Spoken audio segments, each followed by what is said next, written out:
So we begin the program with the brief remarks from Dr. Diaz Shakai.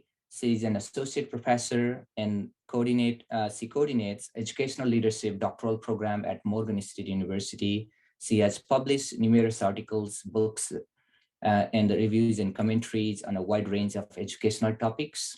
The floor is yours, Dr. Sekayi. Thank you very much, Dr. Bista. Thank you for having me. Good evening or good morning or good afternoon, everyone. I was asked today to talk just very briefly a little bit about the program that I coordinate and then a little bit about my research. So very briefly, the EdD program at Urban Educational Leadership was the first doctoral program on Morgan State's campus. It started in 1979, and we're still growing and thriving today. At this point, we enroll about 75 to 80 students each semester at any given time. We admit about 10 or 12 students once a year in the fall. That deadline actually is today, so I've been reading through applications all day today. I am happy to say that we have done some really interesting revisions to our program to refocus and reinvigorate our focus on social justice and educational leadership.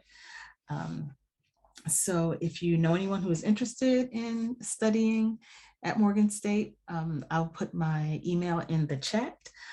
Also, in the spirit of growth, we are hiring faculty for our program. So if anyone is interested in applying for faculty positions, I will also put a link to the position in the chat. I'll put several things in there when we're done. So that's the brief story of urban educational leadership. So just really briefly, I'm pretty embedded in my own program, but just so you know, we have for departments and programs. Our program is embedded in the Advanced Studies Leadership and Policy Department, where we have 5 doctoral programs: Urban Educational Leadership, Community College, Higher Education, and Math and Science Education. We have another department that's Teacher Ed and Professional Development, where our undergraduate programs live. And we have Family and Consumer Sciences, also where undergraduate programs are. And then we have a Center for Excellence in Math and Science. And I'll just leave that there. So in terms of recent publications, Dr. Bista has posted my most recent publication from Teachers College Record, which talks about the role of intellectual humility in dissertation completion. So that's not the article I want to talk about, but I do want to talk about another article that I published with Teachers College Record, just because we're talking about process here. So I really like Teachers College Record, and over my career, I think this is like the 3rd item that I've published with them, because I find them to be very welcoming, and they provide feedback, and they're timely, and they also have various structures for publications. And so that's the focus of my very brief comment today, is that I find that to be a good outlet, because not every article will be empirically based on, research that you've been mulling over for years and years. Like, not every article is that. And Teachers College Record leaves openings for commentaries, book reviews, research notes, which are really interesting, so you can get things out quickly, and then traditional articles.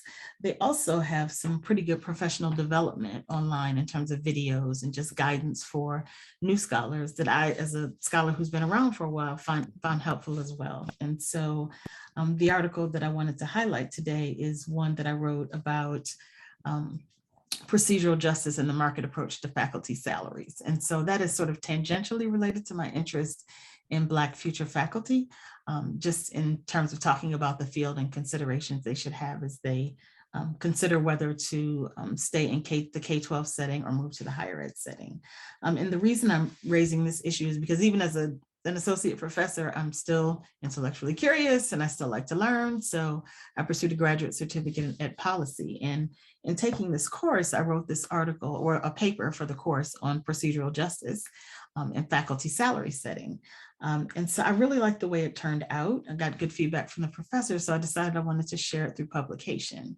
And so, just doing the research, I think, is a really important thing, because, like I said, there are lots of different ways and items we can publish. Not everything is based on empirical data. So this is a theoretical article, and I found a home for it at TCR. I don't work for TCR. I have no connection to TCR. I'm just sharing that I had a good experience there. But there are other places as well that are that way. So just in terms of doing your research on the place to publish is really important. I would also say, as a person who's been around for some time, that for me, I'm more focused on getting the work out. Some of the work that I've had read most of mine, which I really, I mean, like, honestly, there's so much out there that, you know, you don't get a lot of attention on any one given article because everybody's reading everything. But I've gotten more attention sometimes from those smaller, simpler articles than I have from articles that I've put years into collecting data. So I think you have to really think about, and I think we're all colleagues here, really think about what the purpose of your publication is. I know many of us publish because we need to, we love to, but we have pressure from work to publish. But I also want to think about, as I sort of advance and I'm considering retirement at this point, I want to think about the value of my work and where it shows and who's going to read it. So some of the things I've gotten, you know, feedback on aren't the sort of the most complex articles. So think about where you publish. It's not always going to be the top journal, but it might be a journal that lots of people read. Sometimes you need the top journal for your work in order to sort of have a more prestigious journal on your CV, but you want people to read your work in the end. I mean, for me, that's the goal, for somebody to read it, get something from it, and enjoy it. So I'll leave it there, but thank you very much for listening, and I'm posting several items in the chat now.